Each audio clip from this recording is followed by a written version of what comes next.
திருமணம் செய்து கொள்ள வற்புறுத்திய பெண்ணை கற்களால் தாக்கி கொலை செய்த வழக்கில் விழுப்புரம் மாவட்டம் ரெட்டனையைச் சேர்ந்த கூலித் தொழிலாளி செங்கேணிக்கு ஆயுள் தண்டனை விதித்து விழுப்புரம் மகளிர் நீதிமன்றம் தீர்ப்பளித்துள்ளது. 2019ஆம் ஆண்டு நடந்த இந்த கொலை வழக்கில் குற்றம் நிரூபிக்கப்பட்டதைத் தொடர்ந்து ஆயுள் தண்டனையுடன் அபராதமும் பிற பிரிவுகளின் கீழ் சிறை தண்டனைகளும் விதிக்கப்பட்டுள்ளன. தண்டனையை ஒரே காலத்தில் அனுபவிக்க நீதிமன்றம் உத்தரவிட்டுள்ளது.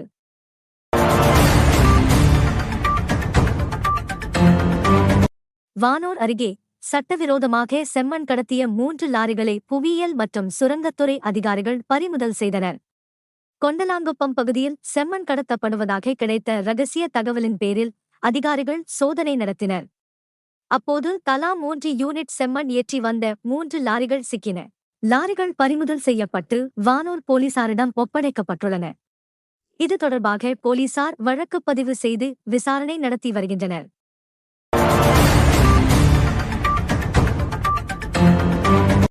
செஞ்சி அருகே 1 லட்சம் ரூபாய் கடனை திருப்பிக் கேட்டதில் ஏற்பட்ட தகராறு போலீஸ் வழக்காக மாறியுள்ளது.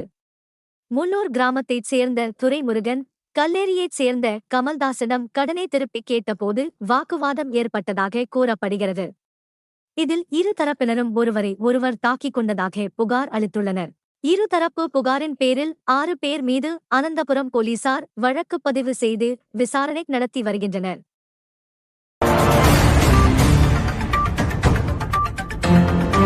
தூய்மை பணியாளர்களுக்கு கூடுதல் நிதி முதல்வரிடம் கோரிக்கை.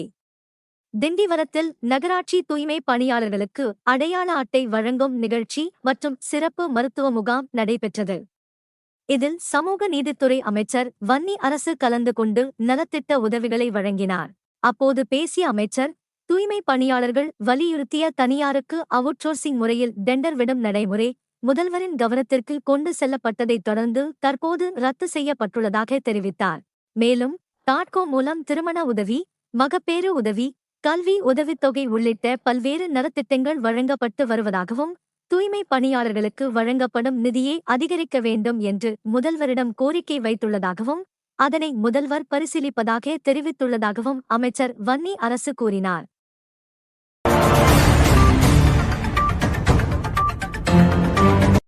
செஞ்சி அருகே சின்னகரம் கிராமத்தில் குடிநீர் தட்டுப்பாடு பொதுமக்களை கடுமையாக பாதித்துள்ளது. வறட்சியால் கிராமத்தின் குடிநீர் குளம் வறண்டு குட்டையாக மாறியதால் மக்கள் கேன் தண்ணீரை வாங்கி பயன்படுத்தும் நிலை ஏற்பட்டுள்ளது. இதற்காக மாதந்தோறும் 1000 முதல் 2000 ரூபாய் வரை செலவாகிறது என கிராம மக்கள் தெரிவிக்கின்றனர். எனவே குடிநீர் குளத்தை தூர்வாரி ஆழப்படுத்தி சுற்றுச்சுவர் அமைத்து பாதுகாக்க மாவட்ட நிர்வாகம் நடவடிக்கை எடுக்க வேண்டும் என கோரிக்கை விடுத்துள்ளனர்.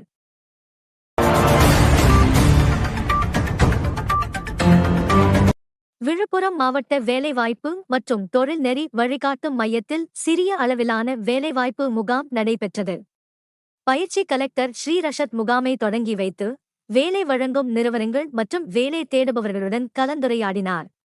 37 தனியார் நிறுவனங்கள் பங்கேற்ற இந்த முகாமில் 274 பேரில் 5 மாற்றுத்திறனாளிகள் உட்பட 59 பேர் பணிக்கு தேர்வு செய்யப்பட்டனர். மேலும் 22 பேர் 2ஆம் கட்ட தேர்வுக்கு தகுதி பெற்றுள்ளனர்.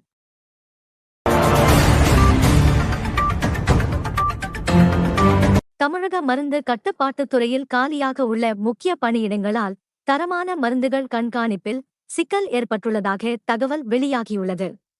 விழுப்புரம் மண்டலத்தில் முதுநிலை மருந்துகள் ஆய்வாளர் பணியிடம் ஓராண்டாக காலியாக உள்ளது. இதனால் ஒரே அதிகாரி நூற்றுக்கணக்கான மருந்து கடைகளை கண்காணிக்க வேண்டிய நிலை ஏற்பட்டுள்ளது. எனவே காலி பணியிடங்களை உடனடியாக நிரப்ப வேண்டும் என அதிகாரிகள் வலியுறுத்தியுள்ளனர். மேலும் செய்திகளுக்கு திண்டிவனம் செய்திகள் சேனலை சப்ஸ்கிரைப் பண்ணுங்க.